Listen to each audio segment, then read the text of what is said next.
suggestion, Lee. Thank you. So now we're going to move into this portion of our agenda where Richard will briefly share what the concept, his draft concept is and what it's not.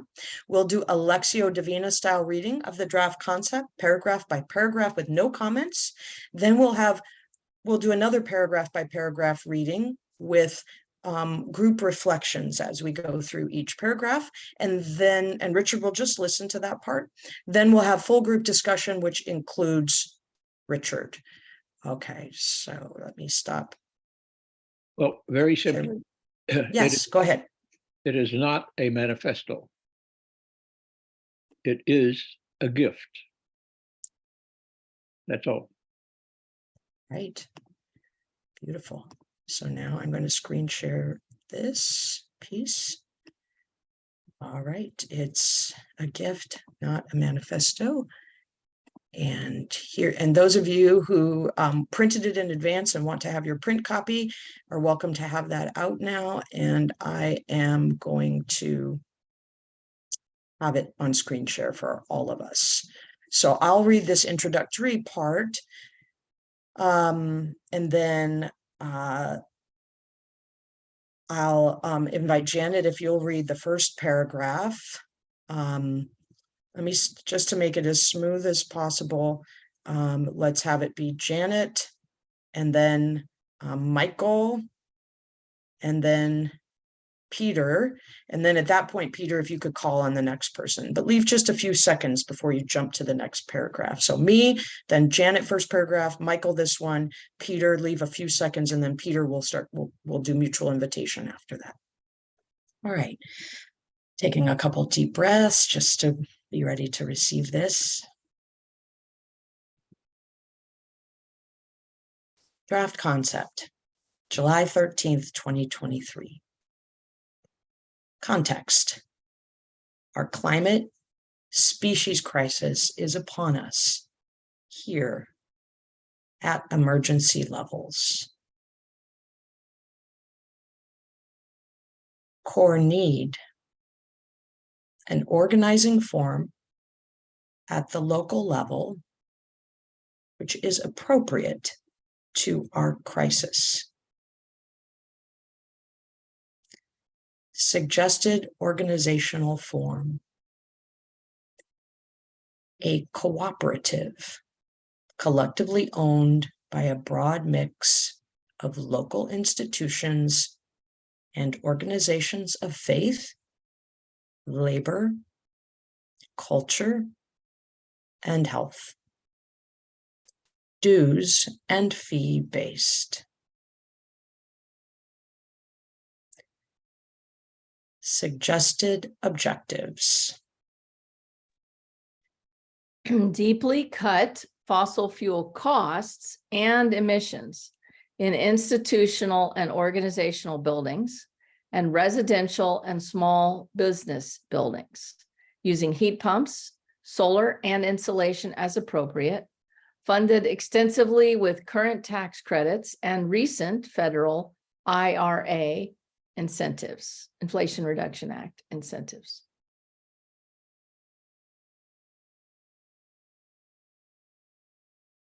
Cut species loss through slow, close observation, naming, counting, and research within local ecosystem zones.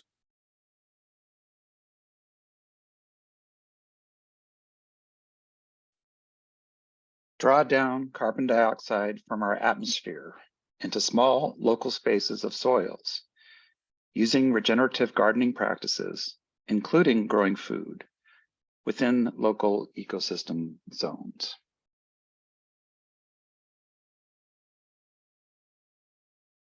And Lauren, would you go next, please?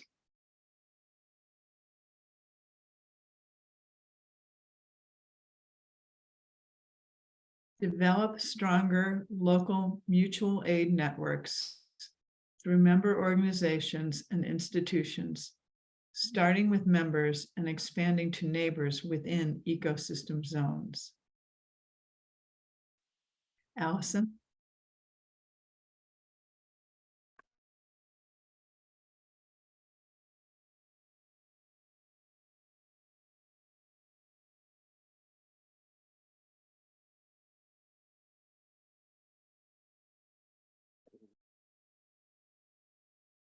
Allison's not here.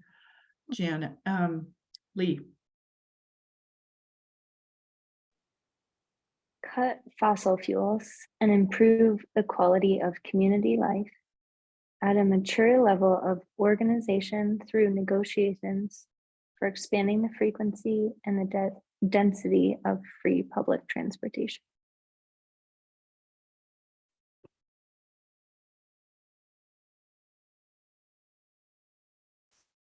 Can you call on somebody, Lee?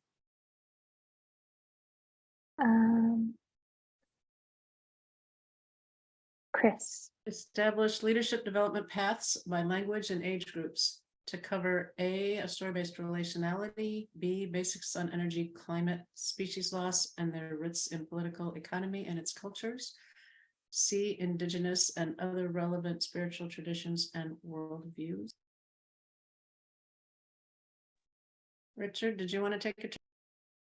Nope. Okay, who hasn't gone? Just go around again. Well, okay. A small list of related words. Slow, less, mindful. Relatives, recovery, thriving, living. Micro, local, place, landscape, land. First steps and possible timing. Maybe you can just do that whole section, Janet, in the interest of time. First discussions and edits, July to August 2023. Testing the idea, July to October 2023. Forming a temporary organizing team, September to October 2023. Gathering a technical team on energy in buildings, July to September 2023. Preparing a feasibility study, September 2023 to February 2024. Begin gathering funds, February 2024. For our next read through, two things. One is, I think it might be important, Richard, for folks to also understand as part of the framing that there is significant money coming. That's part of what agitated your imagination on this. Could you say just a few sentences about the role of funding, monies coming in about a year and where those are coming from? Well, Michael may know more about this than I do. Correct me, Michael, or add to it. The IRA funds are really quite large, and a lot of them can be funneled into local communities in part through not-for-profits. So churches are eligible, and so if significant funds can come in through, let's say, through a credit union, or through a cooperative, or through, let's say, a parish. The question then, the idea then is if the increased funds can reduce the net cost of radically cutting energy emissions for the people who run the institutions and contribute to it. The second step is, can that be passed on through the institution to its members, both homeowners and tenants? Those are questions. There's a lot that we don't know yet because the detail is not available. But Michael, you may have more than I have at this point. Before Michael jumps in, I just want to clarify for everybody that when we're talking about IRA here, this isn't IRA as in your retirement savings vehicle. IRA is the Inflation Reduction Act, that big billions of dollars piece that was passed through Congress.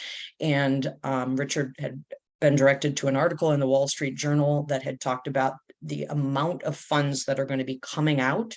And so part of the agitation or question here, I think, is, do we just let that process unfold and we keep doing our little eco-faith thing on Thursday mornings? Or is there something that we're thinking about or imagining being a part of that, bringing our worldview and vision into engagement with those funds in whatever way? Michael, would you add anything to that?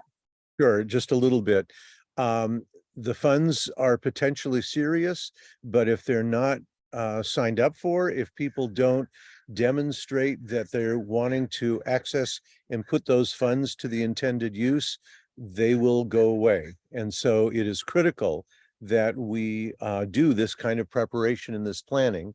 I would say also that this is something that I'm looking at within both MACG as well as within the kind of a community of Jewish synagogues where there's some organizing happening to try to actively get synagogues to consider ways that they can change their energy usage exactly in the way that Dick is suggesting, and use that in turn as a teaching tool.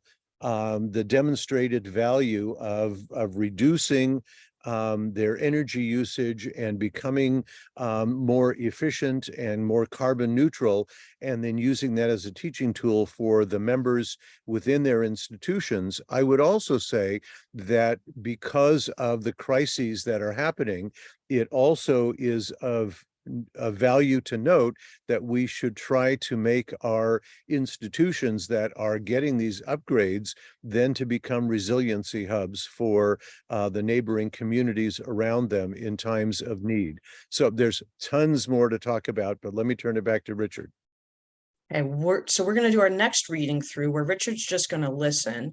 And what I'm going to suggest on this read through is that we use that reflective spiritual listening process that many of us have had a chance to do in the past, where we hear something and we think of, I notice whatever, or I wonder whatever. Okay, so just a sentence. So everybody can, if you don't have background noise where you are, everybody can just be unmuted at this point. So you're ready after a particular piece is read to jump in with, I notice, blah, blah, blah. One sentence, just one.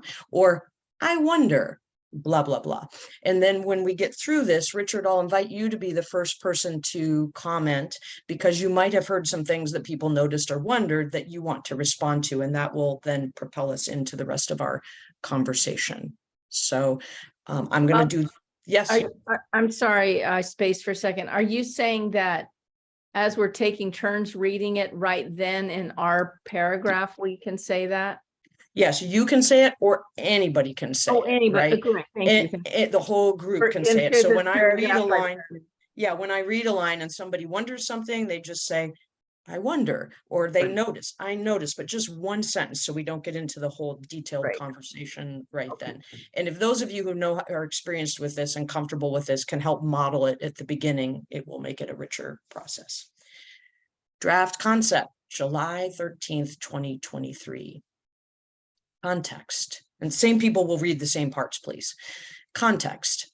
Our climate species crisis is upon us here at emergency levels. I notice the heavy heart I feel when I read that sentence. And anybody can jump in. Core need, an organizing form at the local level, which is appropriate to our crisis. I notice it's an organizing, it's local, but it's responding to something that's global. I wonder about local. I notice excitement.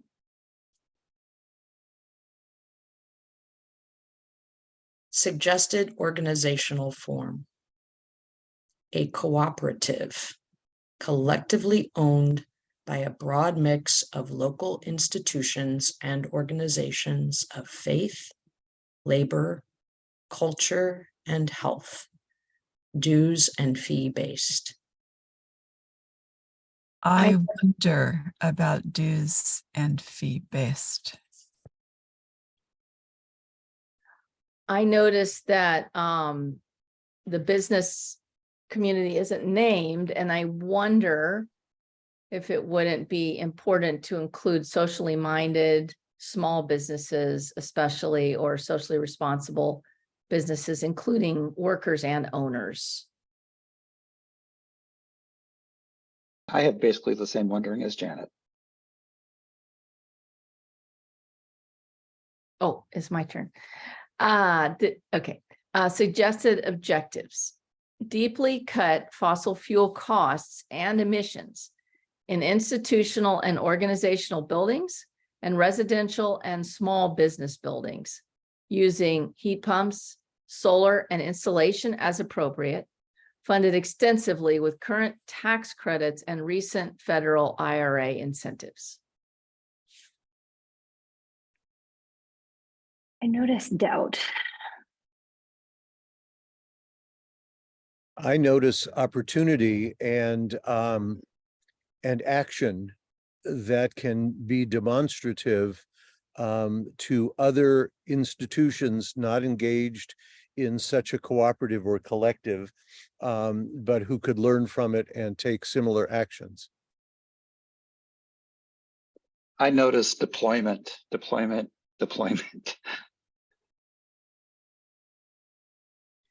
What was that word? Deployment. We have all the technology, we have all the mechanisms in place. It's the matter of getting the stuff out into the communities. Good. I notice similarities with existing programs.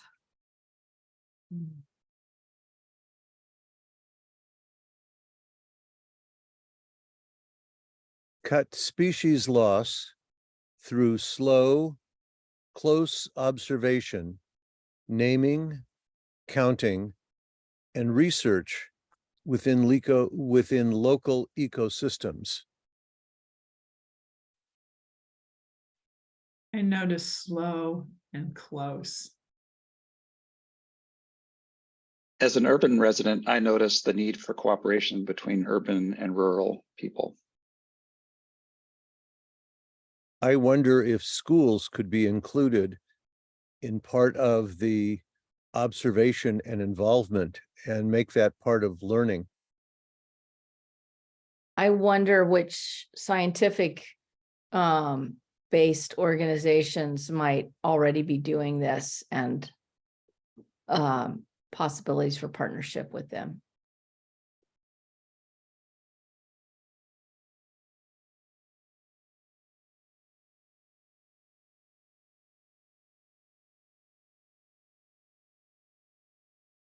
I wonder about species adaptation and creating habitat.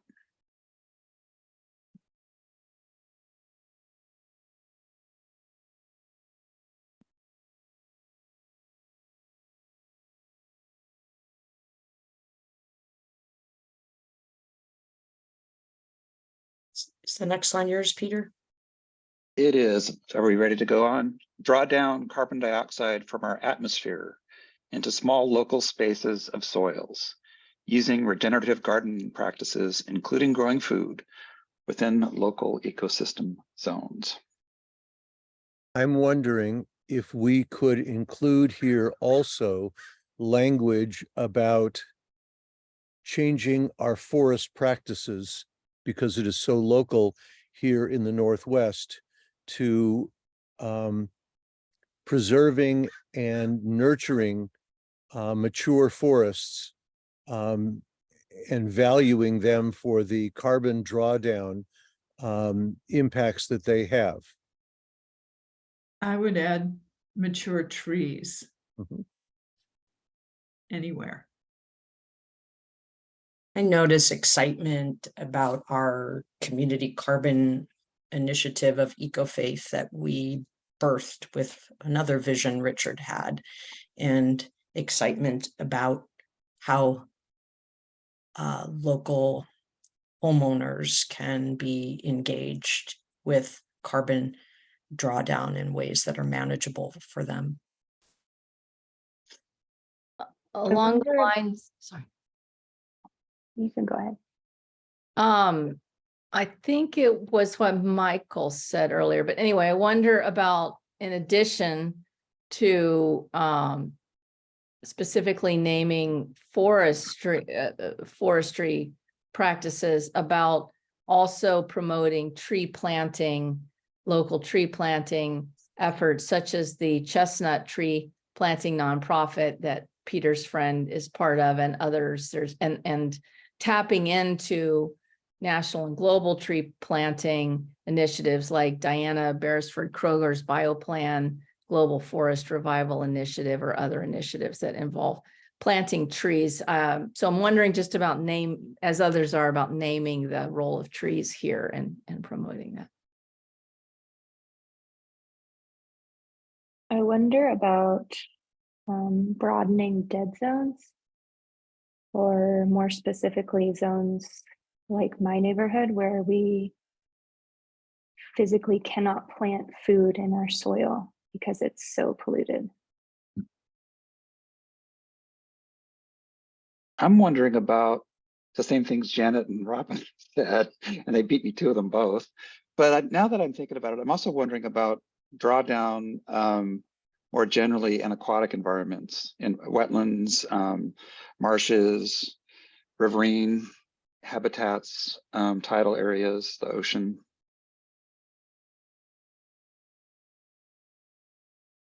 I'm wondering to what extent we can include nutrition garden RX concepts of understanding and promoting the mental health and the physical health value of putting in of the actual building of raised beds, adding healthy soil over contaminated soil, and engaging people in growing foods as well as plants that are good for the pollinators.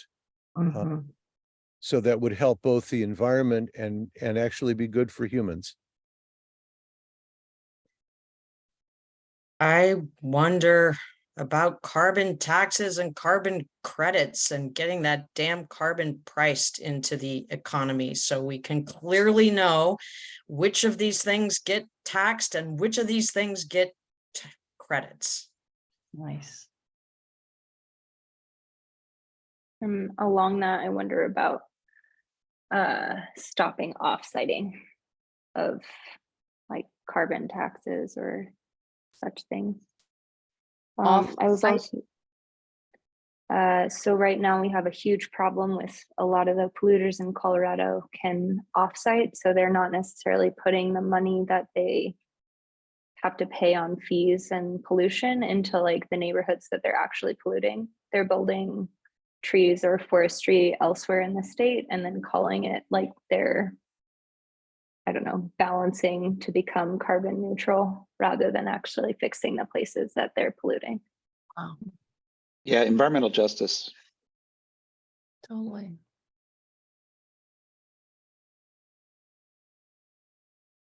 Develop stronger local mutual aid networks through member organizations and institutions, starting with members and expanding to neighbors within ecosystem zones.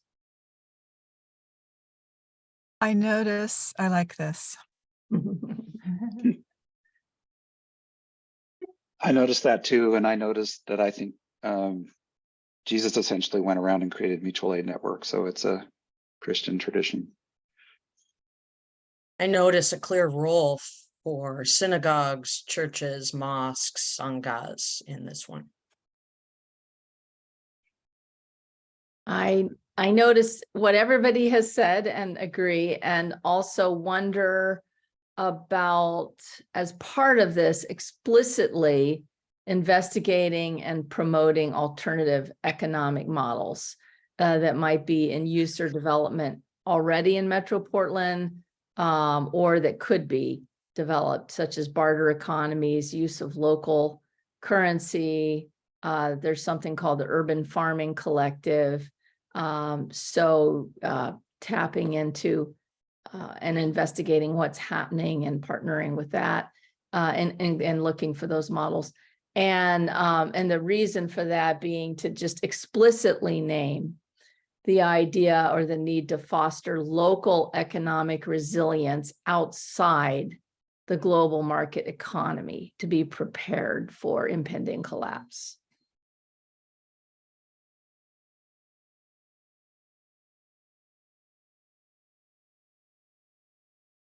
Wonder what is meant by ecosystem zone.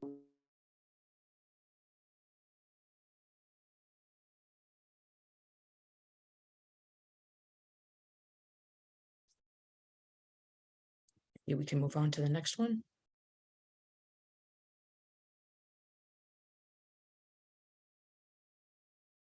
I think Cut fossil fuels and improve the quality of community life at a mature level of organization through negotiations for expanding the frequency and density of free public transportation.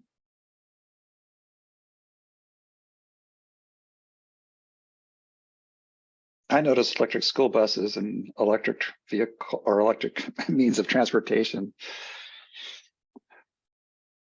I notice that public transportation use is at all-time lows. Mm. Mhm. I notice an exciting memory from just a number of weeks ago of being in Scotland with Janet and how easy it was to take public transportation everywhere and how much faster it was and how much more efficient and effective it was than any other form of transportation and cost effective than any other form of transportation we could have taken. I wonder about a different model for the US because I don't see public transportation thriving. I wonder about a community-based mutual networks. I'm going to the doctor. Who else in my community is going to this hospital? Or I'm taking my child to school. Who else in my community is going to school? I'm going to the grocery store. Who else in my community needs to go to the grocery store? And a broader based trust system of communal involvement.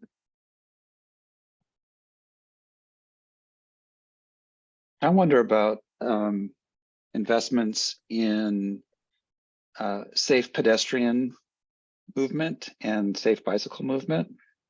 Mm. Beat me to it, Peter. That's exactly what I was going to say. Mm. In How light of about what, eliminating cars from certain places in the cities too? in light of Lee's comment, I wonder about the model of like the zip cars, like expanding like some sort of electric vehicle fleet that you just use when you need it, that's easily accessible to you locally rather than owning cars. I also wonder about how to fund free public transportation and have buy-in from the public. I noticed also in response to Lee's exciting vision, how easily apps could facilitate that. Just an app where you sign up for these kind of trust networks of sharing transportation, going to the same place.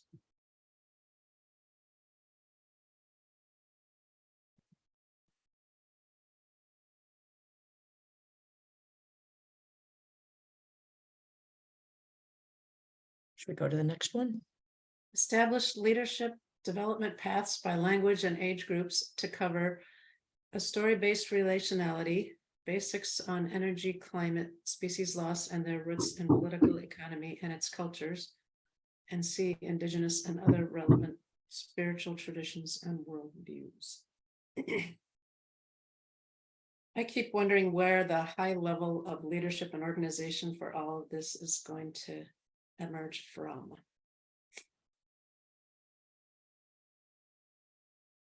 I'm envisioning it emerging from groups like Ecofaith and MacG consciously and actively bringing this forward and demonstrating the feasibility in areas of picking low-hanging fruit, and then welcoming others to join in such a collaborative endeavor.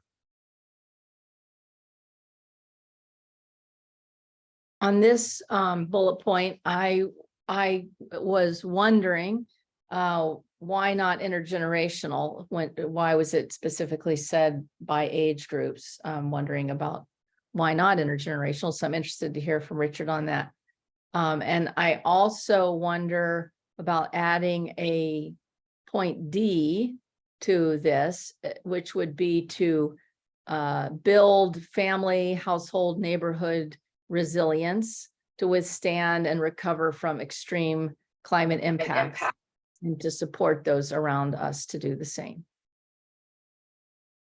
I wonder how we can build this in a way that Indigenous is more intrinsic in everything that is proposed and part of the planning of it.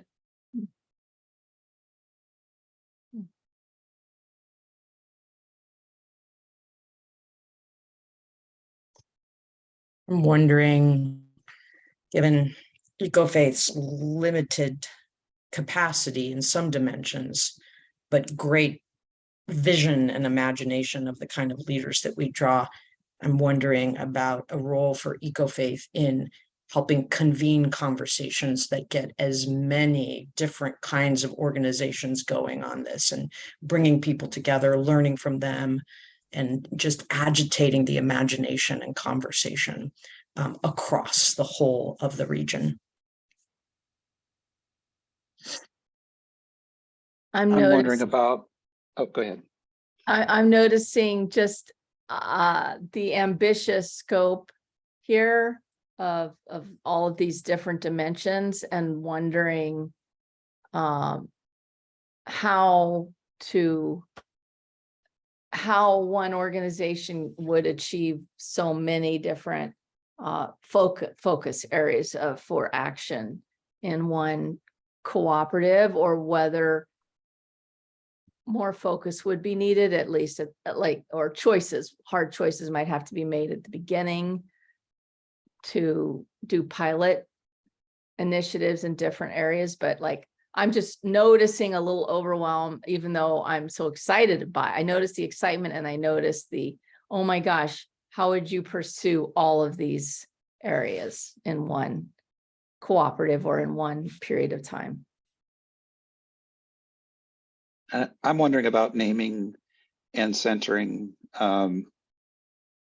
Black, Latinx, Asian, other communities not named specifically, and about naming and centering other historically and currently marginalized groups.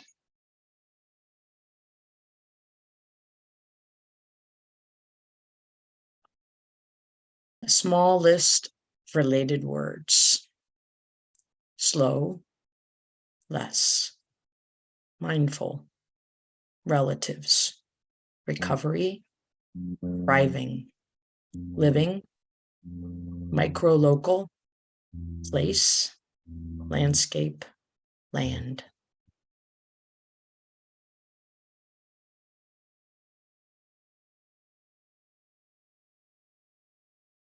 I'm thinking of some other words, including abundance, interconnectedness, love, trust, faith. Possibility. I noticed surprise at slow, less, and mindful, and also appreciation of them. Man, I notice frustration with slow. I'm noticing the contradiction within myself, how slow, less, and mindfulness are together, and yet we're in a time of urgency And we're in a time of needing to move quickly, but we can only do that through mindfulness and through being successful with less, and to slowing down. So I'm appreciating the conundrum that we are in. I'm feeling that dichotomy as well. Skipping ahead, like with the word slow, and then looking at the first steps and feeling overwhelmed by how quickly we need to take the first steps. Mhm. I'm also hearing in my own self the addition of the word healing. Healing relationships within people, healing relationships between people and species in the land, and healing the land itself. I noticed that. I love that. Healing ourselves.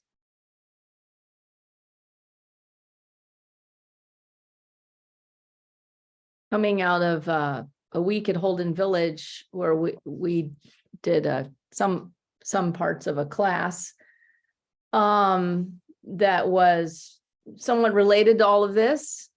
And the word that they used, that the teachers were using, was restraint. That the fundamental trespass in the Garden of Eden was Adam and Eve failing to be willing to exercise restraint and giving into greed instead.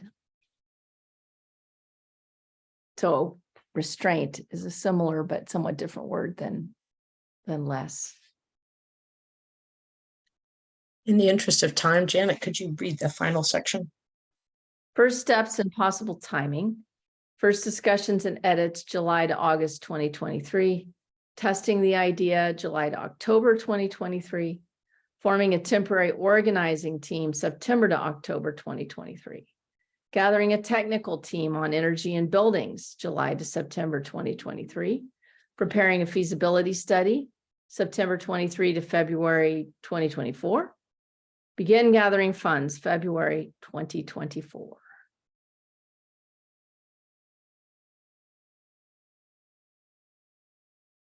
Notice how ambitious the timeline is. And I'm also aware that that money's coming out in about a year, regardless of whether Metro Portland is ready or not. Or I want I to learn notice- more. I was going to say, I noticed connections to organizations that can help us with this, including MACG, which we've already mentioned, but Ecumenical Ministries of Oregon, 350 PDX, the people that are working on the Braided River campaign. Electrify PDX.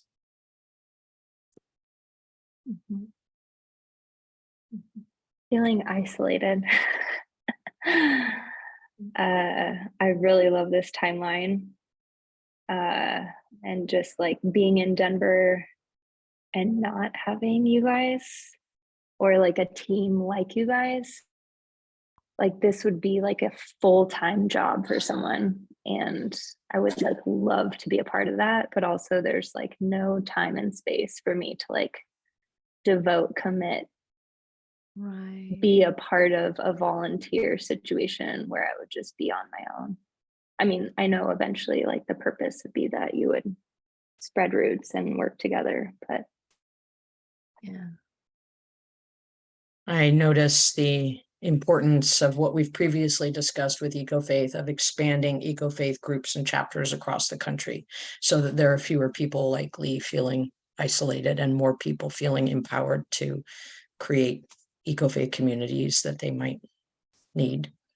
And I'm wondering again about the imagination aspect that's needed that Richard's bringing to us, and how with our limited capacity but big vision, we can help maybe convene or facilitate big imagination across many existing organizations. I'm kind of going backwards to the list of fermentation words in a way, but I'm now connecting this to concepts of abundance, and this is a loaded word, so there's probably a better one for it, but evangelism or virality, in essence, you know, this isn't for one locality in one place and one time. It's for everyone, everywhere, all the time.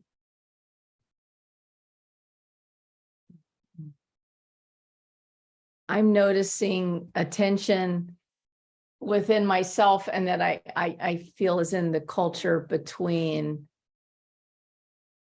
the need to acknowledge restraint and less with the also the reality with what is being named as abundance. That how do these things coexist? And most people think they can't. Yeah, life abundant is in the cooperation and the relationships from this.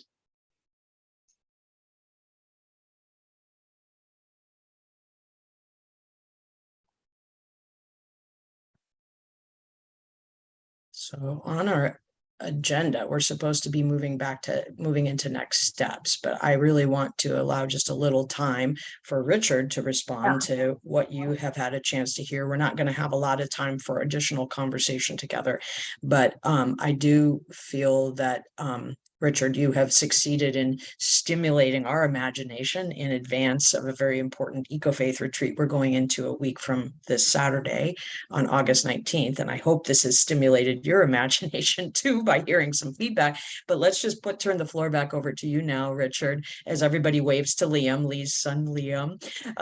And then let's turn it over to you, Richard, for however you want to respond or engage. I want to introduce the word deliberate. It's somewhere in the middle. And I want to introduce the word self-interest. Now, my perspective on this is of a certain school of organizing, which is institutionally based. And this will not work in my judgment if it's a collection of small and weak institutions.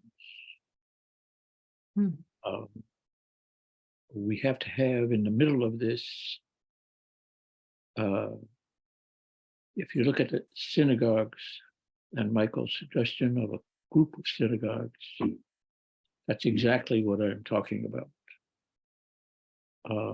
There's weight there, there's tremendous internal networks, a lot of imagination, a lot of talent.